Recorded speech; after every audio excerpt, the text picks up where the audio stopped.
Bonjour à tous, c'est Gilles Mancillon. Je voulais venir à vous aujourd'hui brièvement pour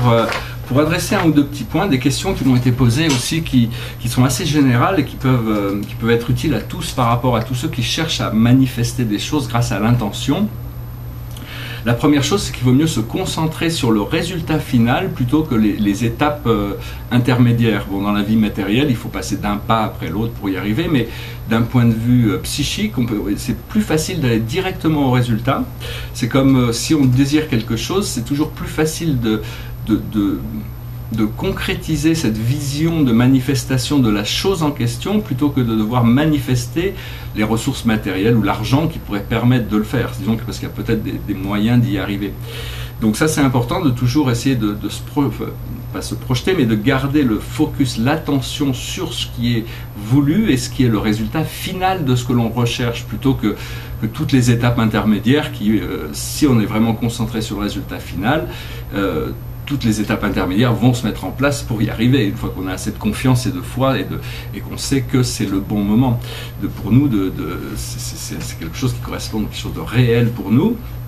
tout en sachant que les choses ne se passent pas toujours dans le timing des hommes. Les hommes, des fois on a des désirs, on veut aller voir que les choses se passent à tel moment. Pour certaines choses on peut le faire, pour d'autres choses c'est pas possible. Il faut attendre le timing divin, le temps quand les choses sont prêtes, les fruits apparaissent, ils sont mûrs et ils tombent. Donc c'est très important d'être assez patient par rapport à ce que l'on recherche. Et savoir que tous les détails sont importants. Donc c'est bien d'être précis dans nos actions, précis dans nos pensées, précis dans nos intentions, précis dans nos prières, précis dans nos décrets, précis dans la précision des choses, et essayer de voir que tous les détails sont importants. Cela dit, il ne faut jamais perdre vision de l'ensemble, qui est quand même, parce que dans les détails, des fois on peut se perdre dans les détails, et donc il y a toutes sortes de labyrinthes mentaux et des situations qui peuvent être compliquées. Donc c'est vraiment toujours se souvenir qu'en réalité nous sommes des êtres divins, éternels, qui sommes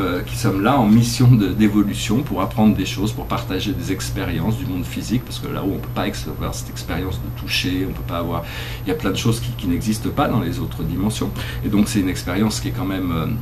qui doit être approchée avec gratitude, le simple fait de pouvoir vivre dans un corps physique. Un conseil que l'archange Gabriel avait donné, quand on a un mot physique, une douleur physique, c'est quelque chose qui pourrait être assez utile, qui n'est pas forcément facile à faire, mais c'est que quand on a des douleurs, c'est-à-dire que pour avoir cette douleur, dans un corps physique, ça veut dire s'il y a une chose qui ne fonctionne pas dans le corps physique, pour avoir l'expérience, ça veut dire qu'il y en a 10 000 autres qui fonctionnent. C'est-à-dire que peu importe où se trouve la douleur, il y a toutes sortes fonctions et systèmes qui fonctionnent pour pouvoir nous permettre d'avoir cette expérience. Donc l'idée, c'est d'essayer de déplacer son attention du problème de la douleur, ce qui n'est pas facile parce que la douleur nous catalyse notre attention sur la chose en question, mais c'est de revenir sur l'état de gratitude pour tous les autres systèmes qui fonctionnent. Et au fur et à mesure qu'on revient dans l'état de gratitude, tous les autres organes, tous les autres systèmes de fonction à l'intérieur de nous travaillent pour ramener en alignement l'élément qui n'est pas en alignement. Parce qu'il faut savoir que tous les blocages sont, il faut arriver à les libérer, mais tout est intérieur, c'est-à-dire on n'a pas l'impression, bon bien sûr si on a les toilettes bouchées, il faut appeler un plombier, c'est quelque chose de matériel et physique, mais quand on a, par rapport au monde terrestre de manière beaucoup plus vaste et plus générale, c'est-à-dire que si on pense que c'est pas en faisant des choses à l'extérieur, s'il y a un blocage intérieur, quoi qu'on fasse, au dernier moment, pouf, ça va disparaître comme un mirage. Donc il faut vraiment essayer d'adresser, savoir qu'on n'a pas toujours l'impression que des petites choses intérieures peuvent faire ces blocages extérieurs, alors qu'en réalité tout est connecté à tout. Donc il faut essayer d'écouter la voix du cœur, écouter son intuition pour savoir qu'est-ce qui est prioritaire, qu'est-ce qui doit être fait. Après ça, il faut essayer de s'y employer jusqu'au jour où on y arrive, hein. Et de manière générale, je conseille à pas mal d'amis là ces derniers temps de lire le manuel d'Épictète. C'est un tout petit livre où ça se trouve sur livre audio, ça dure 50 minutes. Puis après, si ça vous a plu, vous pouvez essayer des pensées pour moi-même de Marc Aurèle. C'est l'idée des stoïques qui, bon eux, avec Sénèque et tous ces philosophes du temps qui a à peu près 2000 ans, hein, ils avaient un peu un côté pessimiste, c'est-à-dire ils s'attendaient au pire dans la vie, mais rien ne pouvait leur surprendre, aucune calamité l'humanité ne pouvait les toucher parce qu'ils y étaient prêts, ils étaient préparés à tout ça. Donc moi, dans ma philosophie, je ne veux pas que vous prépariez pour des catastrophes, je veux vous prépariez pour la joie, le bonheur, la lumière, l'illumination, la voie de la grâce et de la facilité. Cela dit, il faut accepter, le stoïsme nous apprend à accepter ces choses qui sont en dehors de notre pouvoir pour arriver à naviguer à travers beaucoup plus rapidement. Donc voilà, c'était le petit message que je voulais adresser aujourd'hui. J'espère que, enfin, si vous le lisez, tenez-moi au courant, dites-moi si ça vous a intéressé, si vous avez trouvé ça intéressant, si vous avez tiré quelque chose de... Parce que ces philosophes stoïques sont moins matérialistes que les philosophes matérialistes par excellence, mais disons qu'ils ont quand même une approche d'esprit qui leur fait donner la responsabilité des choses qui sont dans leur pouvoir. C'est-à-dire que tout ce qui n'est pas dans notre pouvoir n'est pas dans notre pouvoir. Par contre, ce qui est dans notre pouvoir, c'est à nous de le changer. Et donc voilà, la plus haute sagesse que l'on peut découvrir aujourd'hui, c'est l'association avec le monde invisible.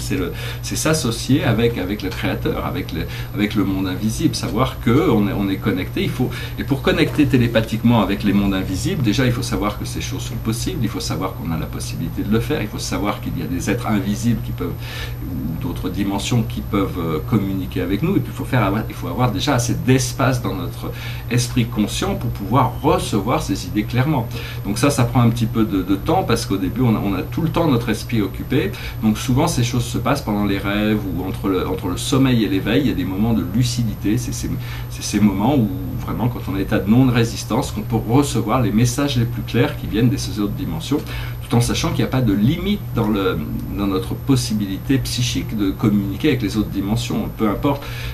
on n'est pas limité, c'est-à-dire il n'y a que sur Terre où ces limitations physiques existent, et à partir du moment où on commence à communiquer à travers la pensée dans d'autres dimensions, nos pensées sont envoyées, reçues et tout de suite répondues. Seulement ça dépend de notre état de réceptivité, quand peut-on recevoir l'expérience pour la comprendre.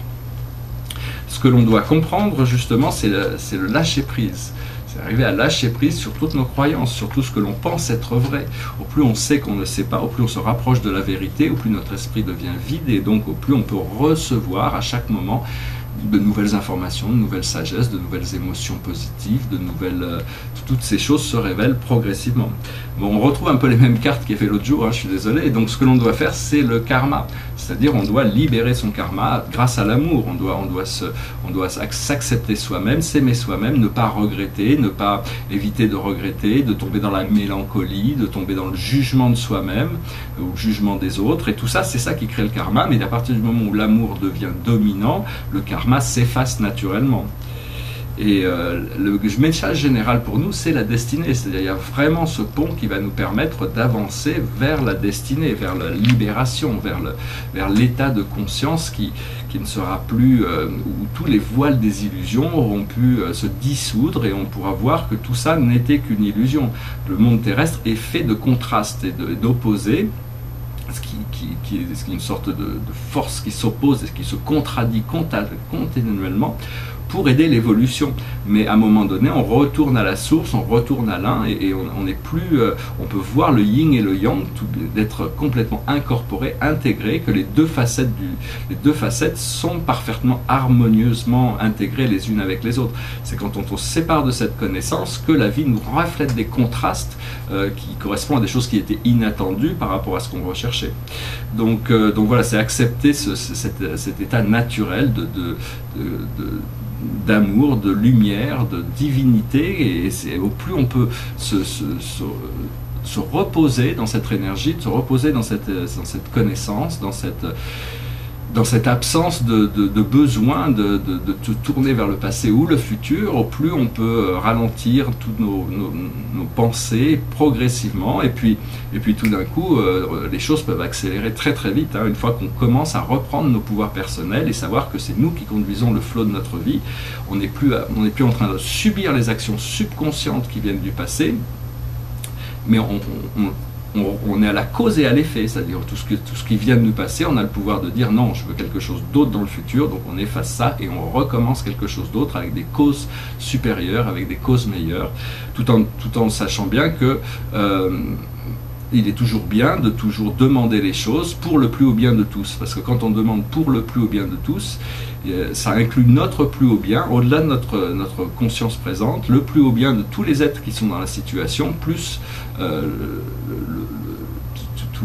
tout ce qui entoure toute cette expérience. Et donc, à partir du moment où on agit toujours pour le plus haut bien de tous, on est vraiment en alignement, en harmonie avec Dieu, avec le monde spirituel, avec la planète, avec toutes les forces invisibles de l'univers. Voilà, je vous souhaite une excellente journée. Je vous remercie pour tout, tous vos commentaires, vos partages, vos likes, et je vous dis à très bientôt. Namasté.